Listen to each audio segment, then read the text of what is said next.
بسم اللہ الرحمن الرحیم۔ آج پوری دنیا میں عورت کو دو انتہاؤں کے درمیان کھڑا کر دیا گیا ہے۔ ایک طرف عورت کی آزادی، شناخت اور کردار پر بحث ہو رہی ہے، تو دوسری طرف کچھ نظریات یہ کہتے ہیں کہ عورت اس وقت تک کامیاب نہیں ہو سکتی جب تک وہ مرد جیسی نہ بن جائے، جبکہ بعض معاشرے نے تو عورت کی نرمی، حیا اور شفقت کو اس کی کمزوری سمجھ لیا ہے۔ لیکن اسلام ان دو انتہاؤں کو رد کرتا ہے اور ایک ایسا متوازن تصور پیش کرتا ہے جہاں عورت اپنی فطرت کو قبول کرتے ہوئے عزت، وقار اور کامیابی حاصل کر سکتی ہیں۔ قرآن مجید میں اللہ تعالیٰ فرماتا ہے وَمِنْ آيَاتِهِ أَنْ خَلَقَ لَكُم مِّنْ أَنفُسِكُمْ أَزْوَاجًا لِتَسْكُنُوا إِلَيْهَا وَجَعَلَ بَيْنَكُم مَّوَدَّةً وَرَحْمَةً۔ ترجمہ، اور اس کی نشانیوں میں سے یہ ہے کہ اس نے تمہارے لیے تمہیں میں سے جوڑے پیدا کیے تاکہ تم ان سے سکون حاصل کرو، اور اس نے تمہارے درمیان محبت اور رحمت رکھ دی۔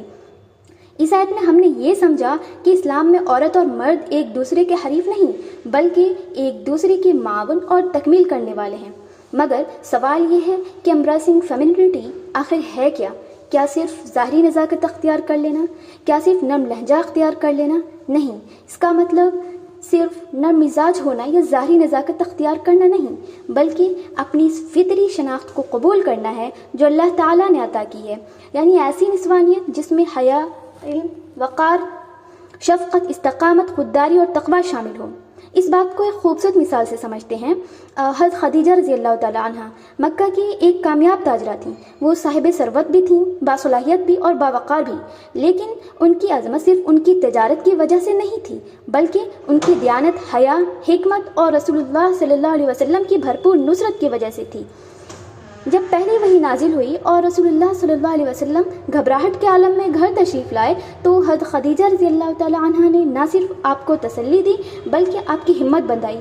تو حضرت خدیجہ رضی اللہ تعالیٰ عنہ نے صرف ایک بیوی کا کردار ادا نہیں کیا بلکہ ایک مخلص ساتھی، ایک دانشمند مشیر اور ایک مضبوط سہارا بن کر آپ صلی اللہ علیہ وسلم کو حوصلہ دیا۔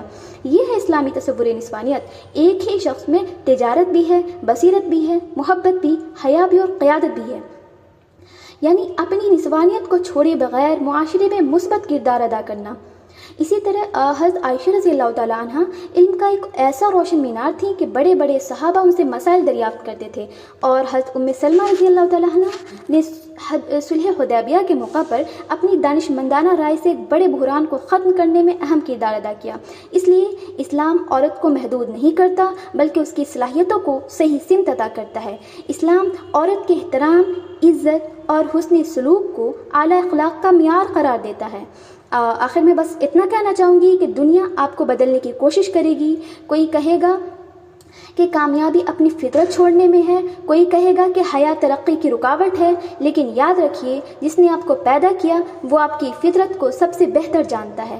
لہٰذا اپنی نسوانیت کو بخوشی قبول کیجیے، علم حاصل کیجیے، اپنے کردار کو مضبوط بنائیے، اپنی حیا کو اپنی طاقت بنائیے اور اپنی زندگی کو اللہ تعالیٰ کی رضا کے مطابق ڈھالیے، کیونکہ اسلام ہمیں یہ ہرگز نہیں تعلیم دیتا کہ عورت مرد بن جائے، بلکہ یہ تعلیم دیتا ہے کہ وہ ایک ایسی عورت بنے جس سے اس کا رب راضی ہو۔ اللہ تعالیٰ ہمیں اپنی فطرت کو سمجھنے اور اپنی رضا کے مطابق سنوارنے کی توفیق عطا فرمائے، آمین۔